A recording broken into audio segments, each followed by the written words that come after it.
मुख्यमंत्री मनोहर लाल ने साल 2022-23 का बजट पेश किया। मुख्यमंत्री का कहना है कि ये गरीब आदमी का बजट है। बतौर वित्त मंत्री मुख्यमंत्री का ये तीसरा बजट था। नेता प्रतिपक्ष और पूर्व मुख्यमंत्री भूपेंद्र सिंह हुड्डा इस बजट को कैसे देखते हैं, खुद हुड्डा साहब बजट देख रहे थे, उनसे ही हम बात करेंगे। हुड्डा साहब, जो बजट पेश किया है मुख्यमंत्री ने, इस बजट को आप कैसे देखते हैं? कविता भी आपने लिखी है, पूरा का पूरा सारांश लिखा है। सारांश बता दूं, काम धंधे ठप हैं, उद्योग धंधे चट हैं और रोजगार सफा चट है। बस यही बीजेपी जेजेपी का बजट है। हर वर्ग आहत है, नहीं किसी को राहत है। हाहाकार की हालात है, सब पर भारी संकट है। बस यही बीजेपी जेजेपी का बजट है।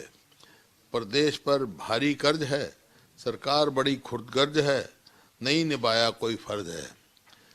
बस झूठे वायदों की रट है। यही बीजेपी जेजेपी का बजट है। किसान, गरीब, मजदूर, कर्मचारी, व्यापारी सब कंगाल हैं। महंगाई मंदी का जंजाल है। ना किसी से वास्ता, ना किसी की संभाल है, क्योंकि नीचे से ऊपर तक पूरी सरकार भ्रष्ट है। बस यही बीजेपी जेजेपी का बजट है। पढ़ो और आगे बढ़ो, करना कुछ नहीं। हुड्डा साहब ने ये कविता लिखी है। इस कविता के जरिए कहीं ना कहीं जो बजट है, बजट का पूरा सारांश आपने दे दिया। इसी कविता से मैं आपसे सवाल पूछूंगा। आपने कर्मचारियों का जिक्र किया इस कविता के माध्यम से, लेकिन सीएम साहब की प्रेस कॉन्फ्रेंस हुई, सीएम साहब ने कह दिया कि जो पुरानी पेंशन मांग है कर्मचारियों की, वो आप लोगों ने लागू की थी, हम नई पेंशन ही लागू रखेंगे, पुरानी पेंशन लागू नहीं करेंगे, स्पष्ट कर दिया है। देखिए, वो पेंशन जो पुरानी पेंशन स्कीम जो है, ये जो नई स्कीम है, ये 2003 में भारतीय जनता पार्टी की सरकार थी, केंद्र में अटल बिहारी जी प्रधानमंत्री थी, उन्होंने लागू की थी। और उनके उससे, क्योंकि केंद्र से संपर्क रहता है, उनके कहने से 2006 में हमने लागू की थी। राजस्थान में किसने लागू की थी? भारतीय जनता पार्टी की सरकार थी, वसुंधरा जी की, उन्हें कर दी थी। अब गहलोत ने वापस ले ली। तो भाई वो एक एक्सपेरिमेंट के उस पर ली थी, भाई शायद कर्मचारियों को फायदा होगा। लेकिन अब तजर्बा हो गया, कर्मचारियों को फायदा नहीं है, तो क्यों नहीं वापस लेते? पुरानी पेंशन सरकार लागू करनी चाहिए। हमारी सरकार आई तो सबसे पहले हम पुरानी पेंशन स्कीम लागू करेंगे। ठीक है, आप उस पेंशन स्कीम को लागू करेंगे। आपने कर्ज का जिक्र किया है। सीएम साहब कहते हैं कि प्रदेश पर जो कर्ज है, अगर देखें जो एक समय सीमा है, उस हिसाब से प्रदेश पर कर्ज कम है। आप लोगों के समय में जो कर्ज लिया गया था, जो आप आंकड़े रखते हैं, सीएम साहब कह रहे हैं कि वो आंकड़े आप गलत रखते हैं, उसकी तुलना में प्रदेश पर कर्ज कम है। कर्ज कैसे कम है? डेप्ट जो है, डेप्ट ट्रैप में पड़ा हुआ है। देखिए, देखा जाता है कि जीएसडीपी के मुकाबले में कितना कर्ज आप ले रहे हैं, कितना कर्ज है, ये देखा जाता है। इसमें जो है जीएसडीपी की ग्रोथ तो 13% है और कर्जे की ग्रोथ 18% है। जीएसडीपी की मतलब ग्रोथ 2% है, मतलब डबल है, और कर्जा 3 टाइम्स बढ़ गया। तो ये तो मेरे आंकड़े नहीं है, ये तो आंकड़े बताओ, ये तो मैं बता रहा हूँ आपको। इसमें तो 3.13 कर्जा बढ़ गया एज कंपेयर टू 2.02 जो क्या नाम जीएसडीपी है। साथ ही सीएम साहब ये भी कह रहे हैं कि जो राजस्व घाटा है प्रदेश का, वो कम हुआ है। राजस्व घाटे का भी सीएम साहब कहीं ना कहीं आंकड़े रख रहे थे। देखिए, जो रेवेन्यू एक्सपेंडिचर और रीपेमेंट ऑफ डेप्ट है, उसका तो 60,000 करोड़ इनका आंका गया है, और कुल जो है 55,000 करोड़ रुपया कर्ज ले रहे हैं, तो 5,000 करोड़ और बढ़ा रहे हैं। मतलब वही पूरे नहीं हुए, तो डेवलपमेंट के लिए क्या पैसा रह, जो इतनी जो कैपिटल एक्सपेंडिचर के लिए कहाँ पैसा रह जाएगा, कहाँ किसके लिए जाएगा? 57 स्कीमें चला रहे हैं, और किसी का नाम कुछ, किसी का नाम कुछ, किसी का नाम कुछ, कहेंगे इसके पोर्टल बन रहे हैं। अब पोर्टल चलते नहीं, स्कीम चलेगी नहीं। आपने इंडस्ट्री का जिक्र किया। जो बजट पेश किया गया, इंडस्ट्री के लिए का जो बजट बढ़ाया गया, पिछले साल की तुलना में काफी बढ़ा दिया गया है। आप कैसे देखते हैं इंडस्ट्री के लिहाज से जो बजट बढ़ाया गया, रोजगार के लिहाज से आप कैसे देखते हैं? सरकार का कहना है कि हम सब रोजगार के अवसर उत्पन्न करेंगे आने वाले दिनों में। देखिए, ये बजट इन्फ्लेटेड है। हर बारी इनका अब तक इन्फ्लेटेड बजट आता रहा है। मैं आपको दिखाऊंगा, बताऊंगा कि 15-16 में जो बजट दिया, अचीवमेंट 85%, खर्चा के 15% किया ही नहीं।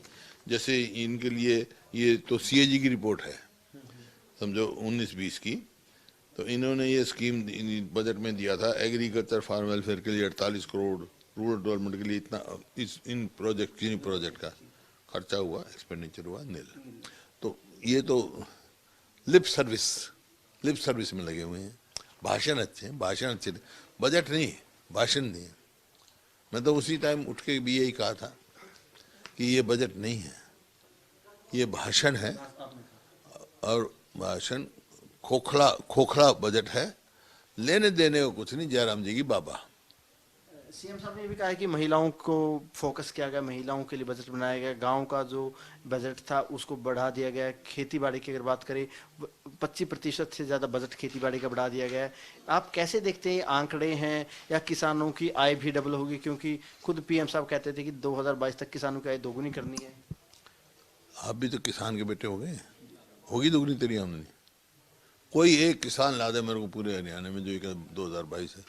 अब 2030 का सपना दिखा रहे हैं, तो कोई किसान की वो आमदनी नहीं हुई बड़ी। यहाँ किसान की तो आज प्रति किसान आमदनी 55,000 रुपये साल है। कितना पड़े? 300 रुपये साल भी नहीं, 300 रुपये रोज का भी नहीं पड़ेगा, उतनी आमदनी कहाँ है उसकी? जो मिनिमम वेजेस है उससे भी कम आमदनी है किसान की। ये मेरे आंकड़े नहीं, ये एनएसएसओ के आंकड़े हैं। तो किसान की दोगुनी आमदनी छोड़ो, जितनी थी उतनी भी नहीं, लागत तो बढ़ा दी, आमदनी की घट गई। अब तो आपने कहा रोजगार दे रहे हैं, रोजगार विरोधाभासी बात करते हैं। गवर्नर का मुद्दा नहीं, गवर्नर साहब के एड्रेस में ये था कि 1 लाख करोड़ की इन्वेस्टमेंट लगा के 5 लाख लोगों को हम रोजगार देंगे। इन्वेस्टमेंट कितनी है 19 से पता है आपको? 5,000 करोड़ थी 2015 में, आज 1600 कुछ करोड़ है। 2000 घट गई, 2000 करोड़ लगा ले, मान लो है साल की, तो ये 1 लाख करोड़ इन्वेस्टमेंट कितने साल में आएगी? 50 साल का टारगेट दे दिया। 50 साल में 1 लाख करोड़ में की इन्वेस्टमेंट आई। इन्हीं के भाषण है राज्यपाल जी का जो दिया।